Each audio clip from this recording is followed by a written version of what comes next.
Welcome to our living room. It's a mess. It's after Christmas. It's time to take everything down. I filmed this about a week before I'm sharing it with you in the middle of January.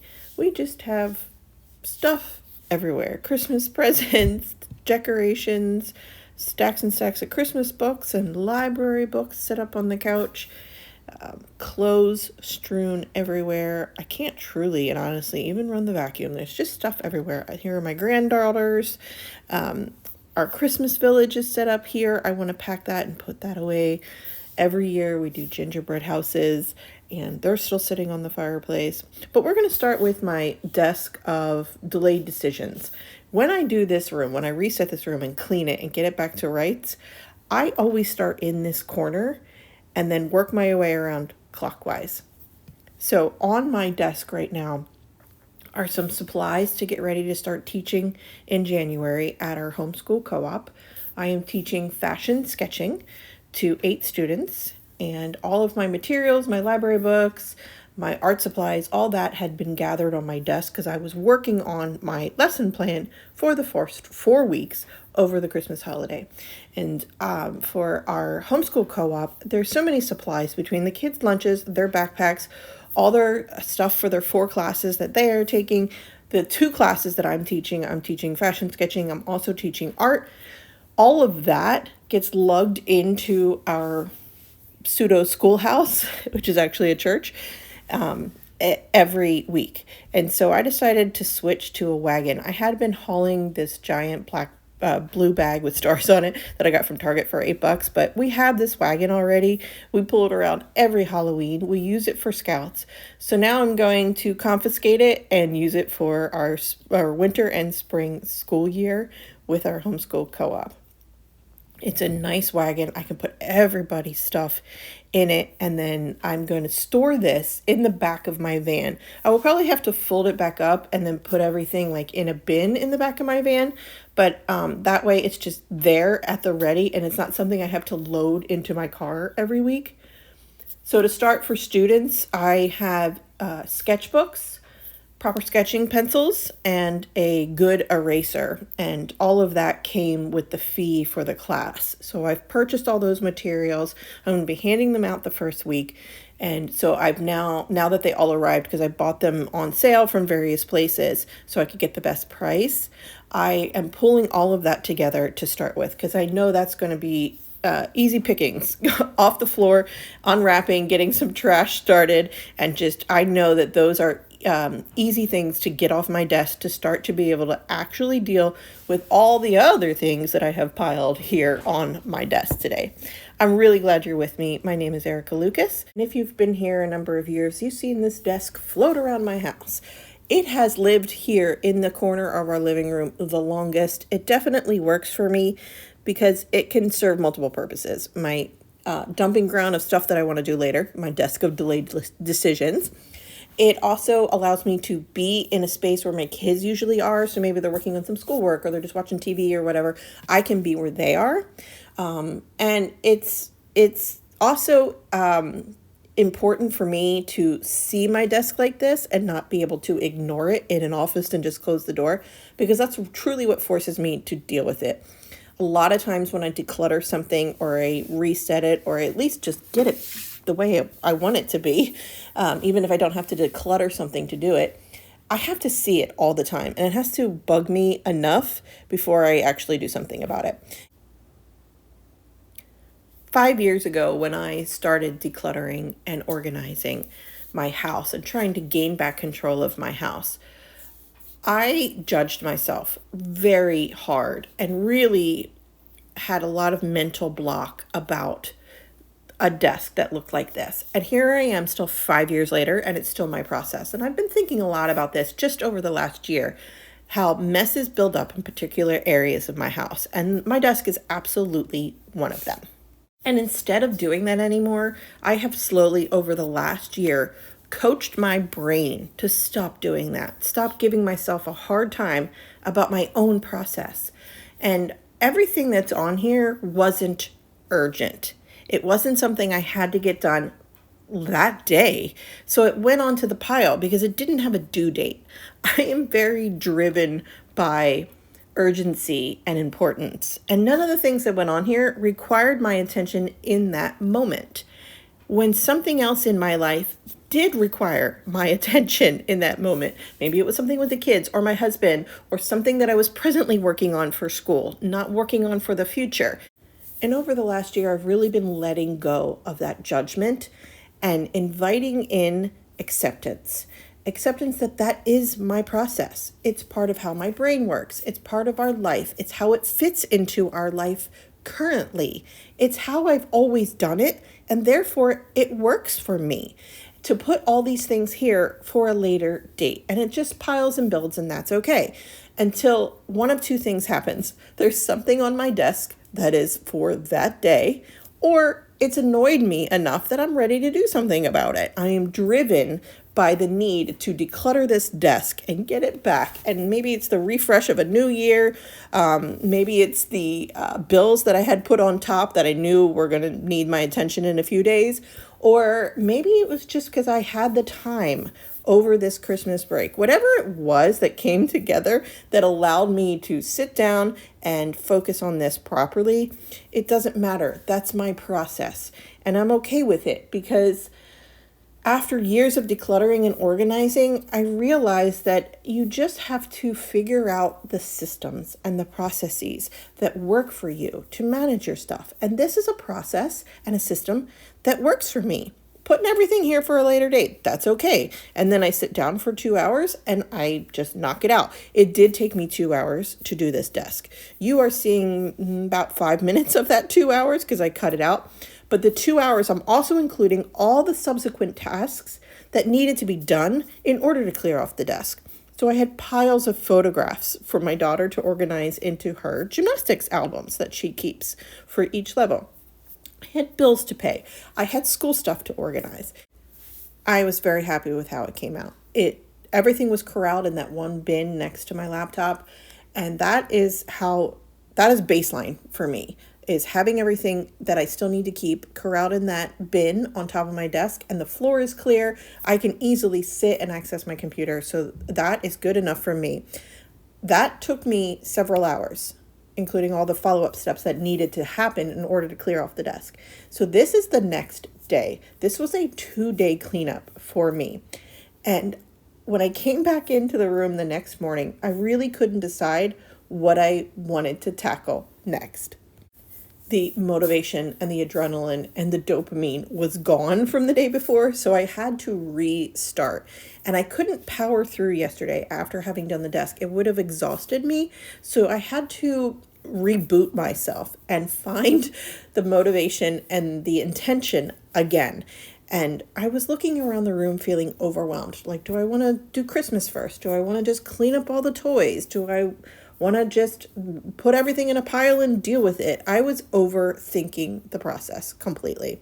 I was actually paralyzed by the number of things. I was trying to decide if I was going to make my kids come in here and help me.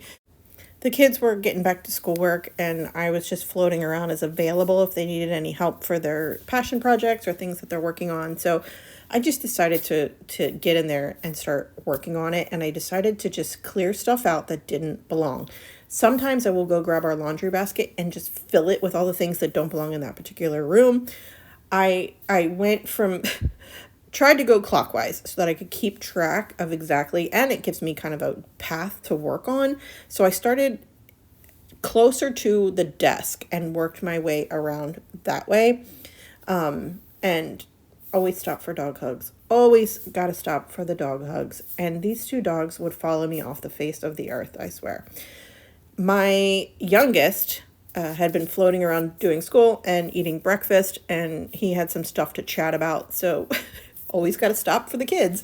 And this is why you see right here, this is why sometimes I go weeks without sharing on YouTube, because I lean into our life more than I lean into YouTube. I love doing the work for this channel. I love sharing this community with you. But sometimes days pass and weeks pass where I'm like, hey, I haven't made a video in a while. Maybe that's something I should do. So lately I've just been filming our life and then trying to speak over that with voiceovers, because the noise in our house when I'm filming something like this is not suitable to filming. So you see my 8-year-old offered to help me out with this room. And I said, you know what would be amazing is if you could clean all the chalk marker off of those windows. About 6 weeks ago, the kids had traced houses. I put paper behind the window and they traced a Christmas village behind or onto our windows with chalk markers. And it was beautiful and lovely and amazing. But now it's time for it to go. And I use Attitude's window cleaner to be able to get it off. And it had to come off in 3 rounds. And that's just because it's chalk marker. It wasn't because of the product that I was using, a non-toxic product. It's just because the chalk marker was living on the windows for 6 weeks. So it had to come off and it had to be wiped down 3 times. I am still paralyzed and annoyed by stuff sometimes when it's not where it belongs. And I am guilty of it. That was my Bible study bag on the chair. I don't know if I put it there because I was cleaning or if I put it there because I was reading my Bible right there. I don't know. But it didn't go back to where it belongs, which is next to that little white table that's underneath the window. And I have to let go of that. That's also a mindset choice over and over and over, that we live here, we love here, and stuff gets in places. We homeschool. We are home all day long. I am cooking 3 meals a day for the family. And so we make messes. And I used to be really upset about messes and view those personally. Like, what am I doing wrong as a mother that these messes happen? But now they're just beautiful creations that the kids need to clean up. Or they are evidence of a life lived and loved well in our home. And I do have to remind myself of those things. And post-Christmas, there's a certain level of chaos that is just embedded in our home. I don't know if this happens in your home after the holidays, but there's just like an added layer of chaos, of new toys, of Christmas decorations, of the holiday being past, and now it's just stuff rather than beautiful, joyful decorations. And untrimming the tree here, detrimming the tree, whatever it's called, I dropped an ornament. It was a beautiful purple bell ornament that my mother-in-law had gifted us one of the years. I think it was 2008. I was looking for evidence on one of the pieces because she writes the year on each of the pieces. And I was apologizing to Andy that I had dropped it because it was before we were married. This was a tradition that my mother-in-law has done with him for a long time and then started doing with him and I each year by gifting us an ornament. And I was apologizing because I dropped it, and he's like, it's whatever, it's fine. Because he doesn't get mad at me for anything, really. So I have this new giant ornament bag, and this year I organized everything before I actually started decorating. I shared a video of that if you're interested, but I organized all the ornaments. We have 4 trees.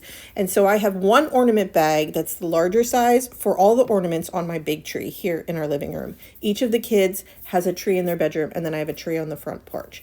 And every year we were unpacking ornaments and trying to figure out which tree they went on. And so I just organized everything by tree, and they each have their own ornament organization, either a bag or a box, something to centralize for that tree. So when we set up that tree, I only have to go get the ornament box for that tree. So putting everything away in that method really helped me mentally. And I labeled all of the bins with where they're going to go, like the living room, the front porch, the kitchen, Christmas/other, and that for me will be so amazing next year when I go to unpack and I can just decorate by room or by area in the home and not have to unpack all of Christmas to figure out where I want it to go.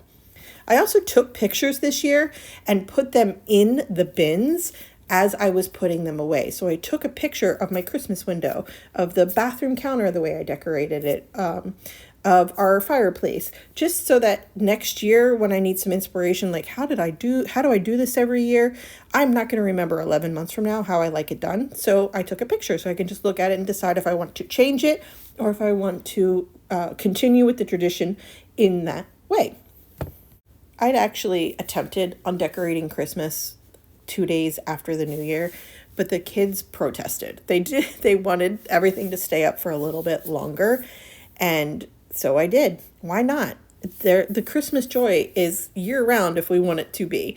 And it's okay to leave your tree up for as long as you want. And maybe you take down the decorations and add some Valentine's Day hearts and keep your Christmas tree up all year. I don't know. But I was ready for everything to get packaged away, at least in this living room.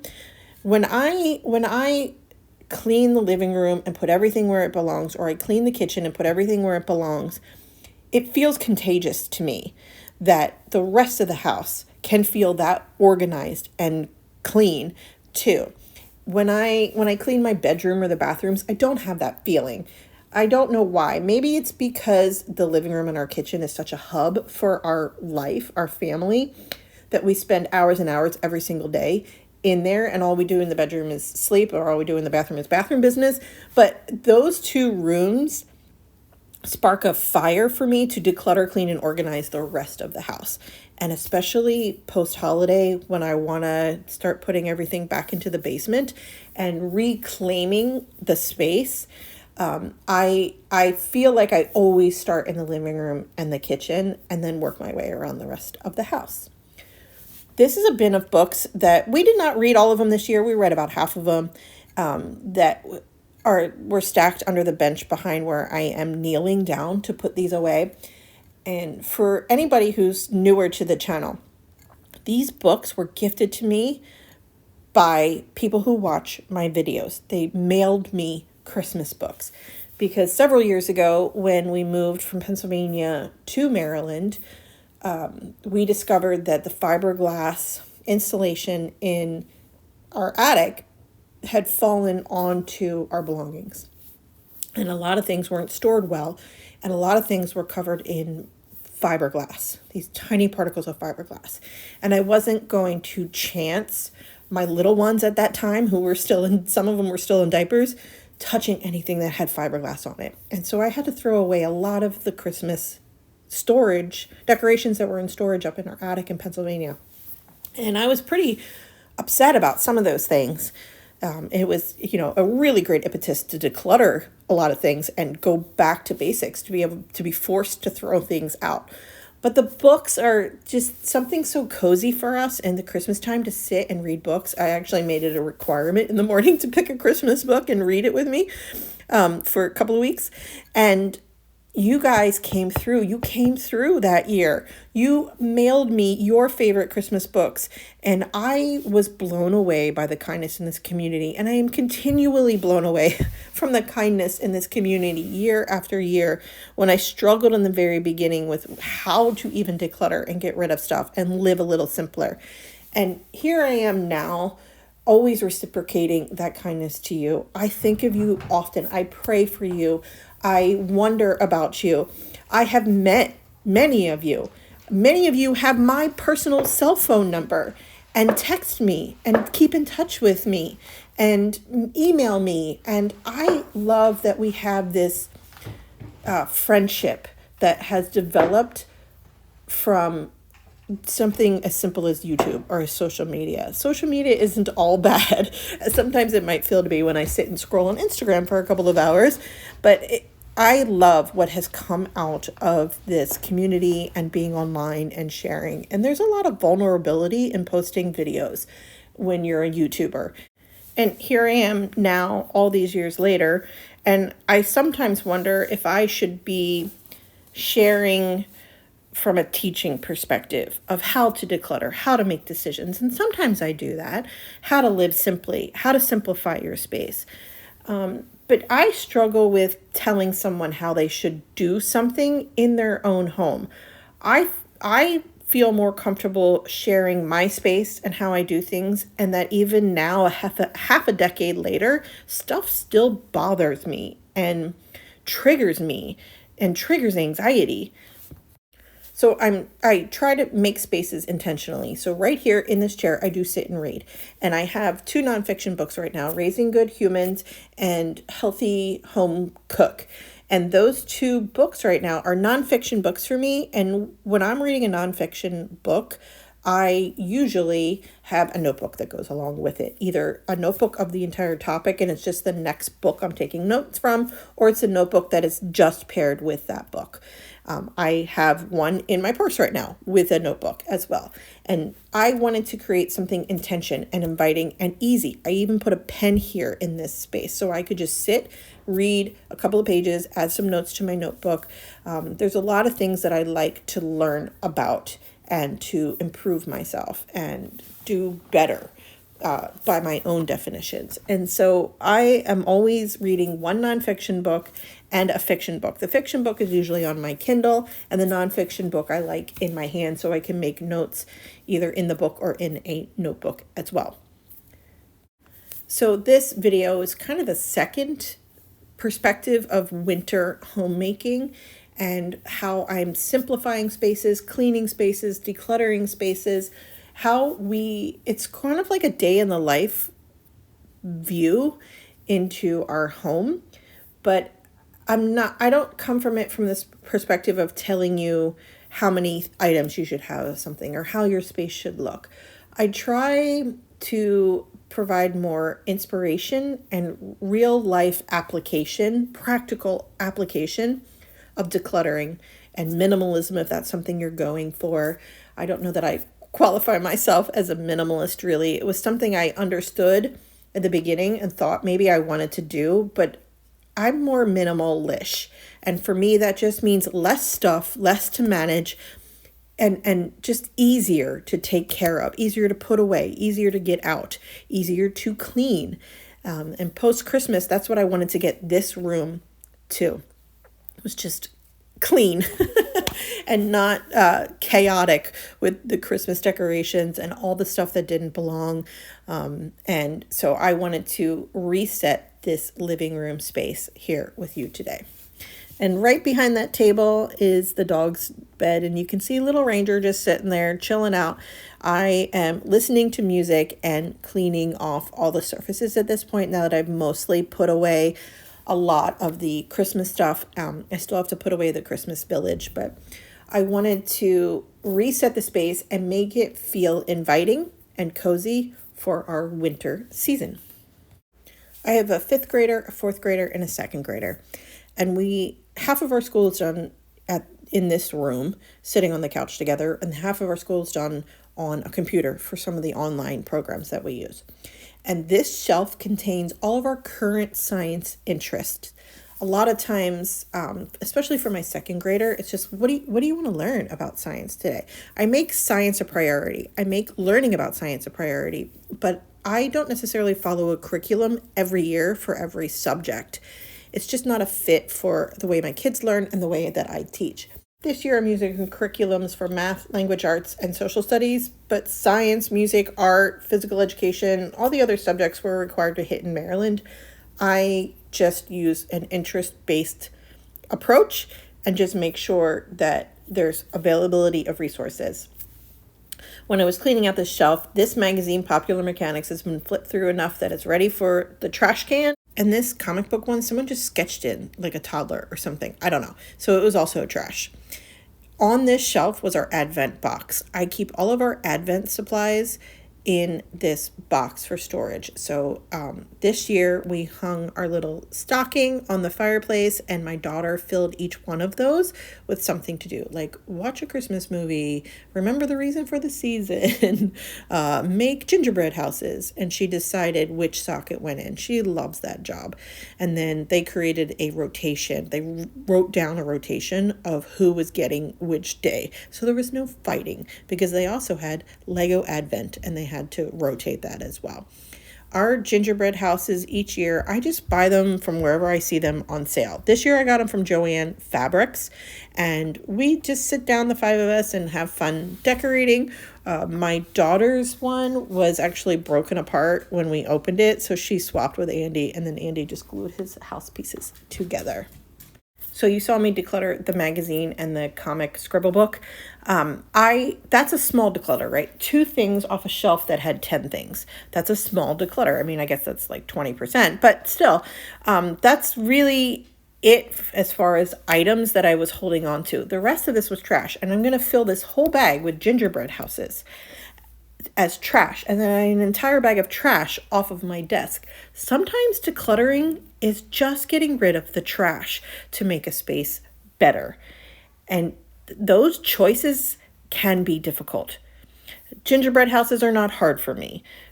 Paper trash that's just I'm done with is not hard for me. But sometimes there are choices that have to be made about stuff.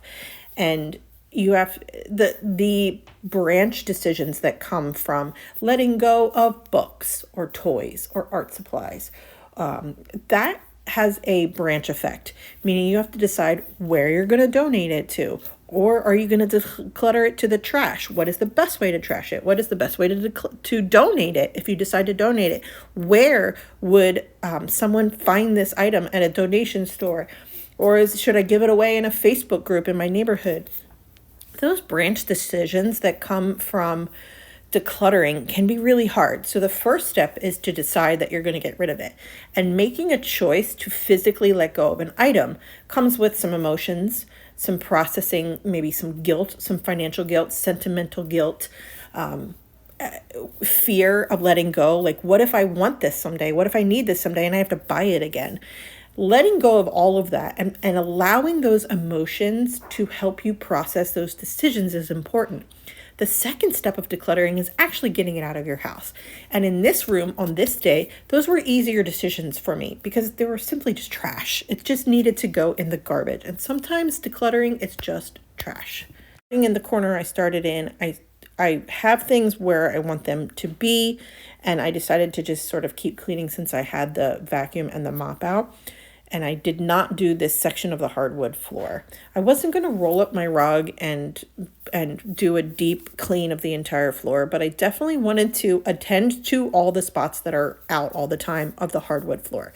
And that meant pulling furniture out, running the vacuum, running the mop. Now I have a mop system where I use 2 buckets and mop heads and I change them out. And then I have this spot mop that I use after I do a quick vac. And today I just wanted to use the spot mop because I wanted to get this space to better. I didn't need it to be super deep cleaned. I just needed to be clean after putting everything away. Our Christmas village is one of my absolute favorite Christmas things to set up every single year. The kids set it up. I break it down, but the kids love positioning everything on the bed of fake snow and putting all the little figures out, the sledding figures. And this was actually sent to me by a viewer friend. Someone I've never met in person mailed me 5 of these houses. I have found 2 other ones or 3 of these houses, and then I found 2 other ones at a thrift store. And then I buy the little bottle brush Christmas trees each year. And so each year I find something to add to the village. And this year I had extra people and extra trees that I added to the collection for the Christmas village. This is the last of the Christmas stuff that needed to be boxed up from our living room today so I could keep on cleaning and organizing and putting things back where they belong. This bench, the striped pattern of the pad matches the chair that I also put in the corner where I just removed the Christmas village, and it also matches the curtains. I actually have striped curtains, but this season I have on the gray solid curtains in that window that you see there. I love the cordless vacuum concept. I switched a few years ago, and it's much better than draping the cord all over the place or unplugging and plugging it back in somewhere else. This one has a pretty great battery. I can hit the whole house fast. Just a quick vacuum. If everything's picked it up and I'm just running around getting up some dog hair and some dirt, I can hit the whole house, upstairs and downstairs.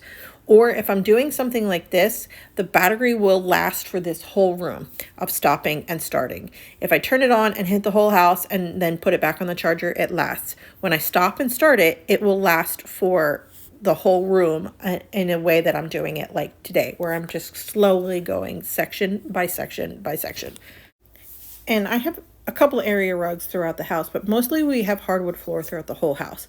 And this vacuum toggles between hardwood and carpet. So I can just tuck it under the rug and it calibrates and changes the speed to match hardwood. And then when I put it back onto the carpet, it goes faster and picks up the stuff on the carpet. I'm going to let you know it's like 11 o'clock in the morning. I usually try to hold off running the vacuum and so that my oldest tween can sleep as late as he wants to. And he just scared me. I did not know he was there. He sneaks up. He does it on purpose. He likes to jump scare. But then we get a nice morning hug. The tween sleep-in schedule has been an adjustment for me. My middle child is also a tween, but she doesn't like sleeping in. Even though she's a night owl, she doesn't like sleeping in. She actually wants to get up just so to make bedtime a little bit easier for herself. She just has that self-discipline, so I get her up at 8 because she asked me to. But my oldest will sleep all day long if I let him. Usually it's the sound of me cleaning the kitchen or running the vacuum that wakes him up. I do not have dog treats in my pockets. These dogs, I swear, they just follow me all over the place all the time. Look, the little one just comes and sits and watches me vacuum. The vacuum is very quiet and it just doesn't bother them. The plug-in vacuums that I used to have definitely bothered my shepherd, the shepherd we had before we had this one. She did not like that vacuum. But this one, obviously the dogs don't care. I mean, I don't know what they're waiting for. They've had breakfast. They just like hanging out with me, I guess, or maybe watching me vacuum is just like the most entertaining thing for a dog. I don't know. Weird how much I love when I come to the end of dealing with a room, of tackling it, decluttering it, organizing it, and then there's just stuff that stands out that's like the last bits that don't belong where they are currently resting. I love that feeling of scooping them up and putting them where they belong to get to the finished part. It's like the cherry on top of decluttering and organizing in a super weird metaphor. Anyway, let me show you where we're ending up right now. So here's my desk. It still had some stuff to do and clear off, but we're good. And this window, I try to leave the curtains open in the wintertime and let as much light in as I can. And one of these plants actually goes in my kitchen window, but I have it here because it's too cold right now. This is where I centralize my Bible study stuff. I don't do it every day, but I definitely do it every week and several times a week. And this is my new Bible that I started about, 6 months ago. And I started tabbing by the thing that I was praying over. So faith, motherhood, anxiety, fear. And I started tabbing, color coding by those emotions that I was praying over and needed scripture for. I started labeling them that way in this particular Bible.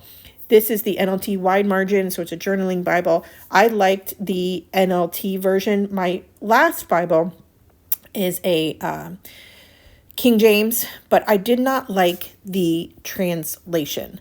I couldn't read it and pull out from it what I needed to. It was very hard for me to decipher. I treated it, though, like a journal, and every single time I studied, I had to look it up in the scripture to be able to understand it. And so that process, after 2 years of trying it that way, just wasn't working for me. So I got this new Bible that I started tabbing by the thing that I was praying for. My husband got me the Bible handbook from Daily Grace Co. this year for Christmas. It was on my wish list. So I'm excited to add this into my Bible study and just add more notes. I think about it. I like to come at it. I'm a history lover, so I like to come at the Bible from a historical perspective. Like what was happening in the world at the time that this was written? What was happening in the world at the time that the story was taking place in that particular book of the Bible? What are my practical applications now, thousands of years later? What can I use it for? So that's how I Bible study. Here's the rest of the room all cleared off. All the library books are put away onto the toy shelf. That's just where they went so I could get them off the couch. This was hours and hours of work to get it back to this place, including undecorating for Christmas and doing all those things from my desk. Normally this toy shelf goes behind the couch, but for this winter season, I'm going to leave it right where it is. And so after hours of doing this, I finally have it where I want it to be. But let me show you in full transparency what behind me looks like. Look, this is where all of the things that I boxed up for Christmas went so they could be moved into the basement. All the boxes that I haven't actually undecorated the other rooms for yet are waiting in queue for the next round. All the stuff on the floor, the bag of trash, the stuff that came out of that room needs to be put away. And my kitchen was neglected in the 4 hours I spent taking care of the living room. My dining room also definitely needs my attention. There's stuff on the table. This chair is upside down because I need my husband to fix it, and I didn't want anybody to sit in it and fall because the chair's broken, so I left it like that. And I forgot to tell him that I did that. There's a balloon on the floor from New Year's Eve. A puzzle that we put together over the New Year's Eve holiday with friends, and it's missing 2 pieces, and that's driving me crazy. I was really hoping the 2 pieces would turn up. I thought they might be under the tent that you see in our what we call our library. I think they might be underneath this tent. We had guests for the New Year, so they stayed here. But you can see that, yes, this living room looks amazing. However, I still need to attend to the rest of the house. So in full honesty and transparency here on YouTube and social media, yes, this looks amazing. Yes, it's cleaner and simpler. However, I still have to do the rest of the house. I hope you're doing well, and here's another video for you to watch next. Take care.